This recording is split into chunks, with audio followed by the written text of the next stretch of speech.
thought on September 10th, 2001, when you signed up for the military, what the next 14 years were going to be. I think military service is something completely different than any other occupation, particularly for somebody who's a United States citizen. We go to war a lot. We require a lot of our service members, and I think we owe them something because of that.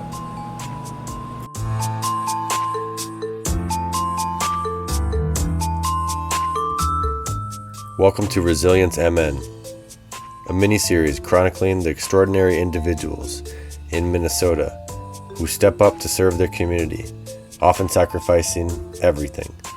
People who stand up to fight for their neighbors are a unique breed, but they can't be categorized like a breed. These stories cannot be generalized, and learning from times of war and experiences of sacrifice can only be understood through the personal lens of those who took those steps. Hi, I'm Paul Riedner, the Executive Director of the Veteran Resilience Project. We treat trauma. It's our job, as members in the community with the expertise to accomplish it better than anybody else. We ensure that anyone that we as a community sent off to war on our behalf has the support they need to rebuild their lives.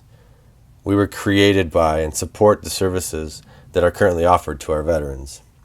This pilot episode will make the case that we as a community are not fulfilling our responsibility to returning veterans and offer insights about what we can do better. This is Mark Brunswick, staff writer at the Star Tribune, who covers military and veteran affairs. When I asked Mark how he views his work, this is what he told me. What I try to do is to let people know that there's this system in place that needs to be monitored to make sure that what these people need, they're getting. And that's what's so concerning. We know that the VA wasn't properly prepared for the onslaught of returning veterans from Iraq and Afghanistan. But when we find out that there are many cases of serious fraud and other systemic failures that cost the lives of the guys and gals that I served with, many such stories that Mark broke in Minnesota's biggest newspaper, it begs the question, why do we still place our trust in the ability of the VA to care for Minnesota veterans? Well, people have to realize the VA is the second largest federal agency in the country, and it's second to the Department of Defense, so that kind of tells you the way we look at things in this country. And almost always all roads lead to the VA in one way or the other. It's frustration for organizations that want to be specific and help vets to find out that oftentimes either for funding or just for access that the VA is the place that sort of you had to bow to. And it's built that way. It's a bureaucracy. I think the VA probably needs massive reformation. I don't think that the answer is privatization for vets. Time and time again you hear how doctors won't accept Medicaid or Medicare patients. I don't think private doctors really want to get into helping vets with the VA issues. And also, in a lot of ways, there's a lot of criticism of the VA, but the VA does some amazing things. Polytrauma for vets, prosthesis, PTSD stuff is all stuff that the VA does better than anywhere in the country on a larger scale. So that you don't want to just diminish the VA or get rid of it, but you have to reform it in a lot of ways. It may be that it has to partner with other organizations that are more flexible. I think that's its issue largely, is that it's an enormous bureaucracy and you can't turn it around. It's likely to consume you before you get what you want out of it. Here in Mark's response lies two important points. One, even though Minnesota has some of the best private healthcare hospitals and treatment facilities and overall exceptional medical resources and expertise, it's not viewed as a resource for veterans. And two, the public still believes that the VA treats PTSD better than anywhere in the country. Even Mark, who I don't want to throw under the bus on this, but this is something that he covers for a living, and even he got it wrong. The VA isn't using the most effective PTSD treatment. And they are using two modalities that have high dropout rates and inferior success rates compared to EMDR, which stands for eye movement desensitization and reprocessing, which has treated trauma successfully in over 2 million people worldwide. So what's happening that this is not available to veterans in the U.S.? Well, this is a good time to introduce Elaine Wynne, our inspirational leader and founder of the Veteran Resilience Project. You can have all the feelings or attitudes you have about a certain decision or decisions that were made, or wars or not wars, whatever. But there's one thing we can all agree on, and that is that we have a commitment to the healing and the well-being of the veterans.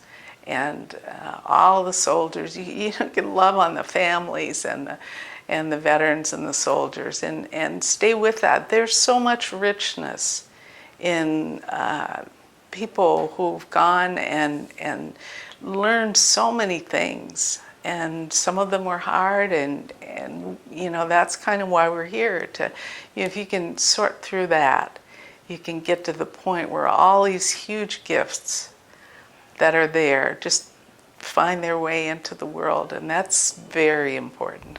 Elaine is a licensed psychologist and certified EMDR therapist and consultant. Elaine has been an integral part of the community for many years, doing everything from starting a nonprofit child care center to working in the Cedar Riverside Community Clinic and serving as a director of behavioral pediatric clinic at the Minneapolis Children's Medical Center, and working with children and families of domestic abuse while teaching other therapists how to work with survivors of sexual assault and abuse. Elaine is a gifted EMDR therapist who knew 10 years ago that veterans needed and deserved access to this kind of life-changing trauma therapy. It wasn't exactly a choice. It was always like I knew from about 2005 that this was something that needed to happen. And there were a couple of opportunities that came up and they didn't work. And I started to feel really a sense of failure about it. And my friends and colleagues said, you can't stop, you should take 6 months off. Well, of course, the 5th month, the opportunity presented itself to do a pilot project. The pilot project was the first time that EMDR would be offered specifically to the veteran population. And through Elaine's determination and sheer strength of character, she set up a network of EMDR therapists across the state of Minnesota and provided specialized training for the therapists that's tailored for the types of trauma and the situations that are unique to military veterans. And she set and created the protocols, the outreach, the forms, a veteran committee, and overcame many setbacks that I suspect would have gotten the best of almost anyone else. Whenever there were difficulties or challenges, there would always be a door would open. The right person would happen to come by or call or whatever. I can't explain that, but that's the way it's gone. I think the way we built it laid a certain kind of ground, and some of the people on the original committee, the veteran committee, would say this. It's very hard to describe, but in a lot of ways, Joe Grace, who was on that committee, says that we were doing in-reach instead of outreach. It was just a way, I think, of saying that so much of it was built on relationships.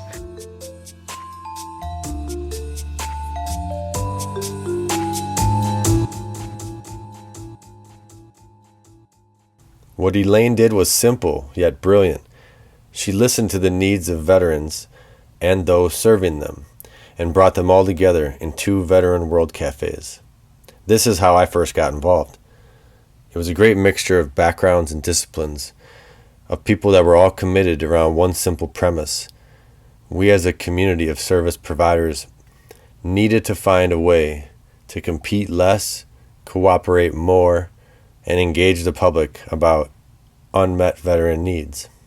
And after all was said and done, the pilot project served 30 veterans, and the community of caregivers had a new resource in town that showed real promise in dealing with trauma that the VA wasn't offering. And the data shows that EMDR really does work on PTSD. The pilot project showed an effectiveness rating of 74%. Now that's a very high number.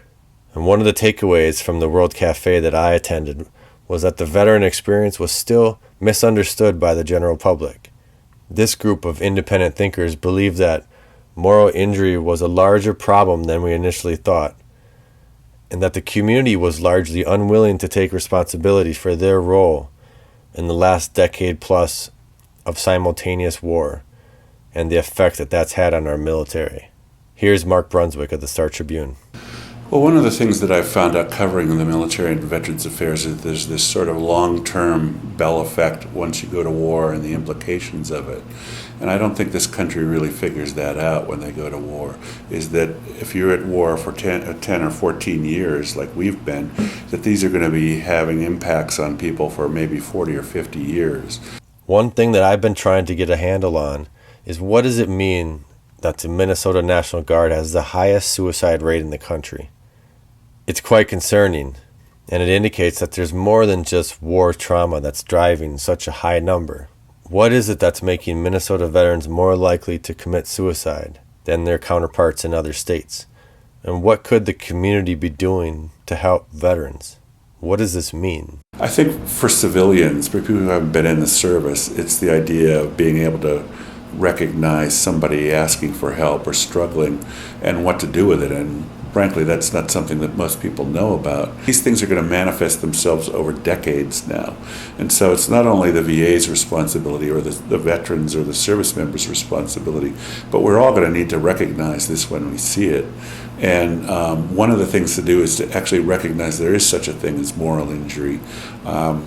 Churches may have a role, mental health professionals, but it's too easy for people who haven't served to just go on with their lives and choose, whichever cereal they want in the supermarket because there's hundreds of choices, and not recognize what these people may be going through.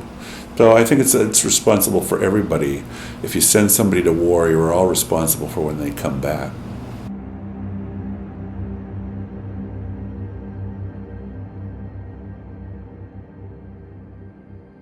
Thanks for listening to Resilience MN.